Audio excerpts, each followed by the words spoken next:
استعينوا بالله واستعينوا بالله وانصحوا المسؤولين، استعينوا بالله وانصحوا كل من تعرفون فيه الخير يحتسب والله ربما تكفر سيئاتهم وترفع درجاتهم. أصحاب المعاصي بعضهم عنده أغاني، عنده كذا، لكن في قتال الرافضة نرجو أن الله يتجاوز عنهم. حرروا اليمن، حرروه، يكفي ما لحق الناس. نريد دولة يا أخوة، تعبنا من هذا التفرق وهذا التمزق وهذا التحزب وهذا التشذرم وهذا الشر. نريد واحد يحكم الناس والناس يسمعون له ويطيعون في طاعة الله، تؤمن الطرق، تجرى الأرزاق، يستقر السعر، يأمن الإنسان على نفسه.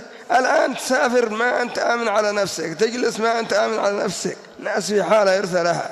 رأيت خبر اليوم الله أعلم بمفاته، يعني امرأة في جهران اتمنت فقط أن القبائل يدخلوا ينتصروا على الحوثي، خرجت من العرس القيوها مطعنة في الشارع. امرأة ليش تمنت النصر؟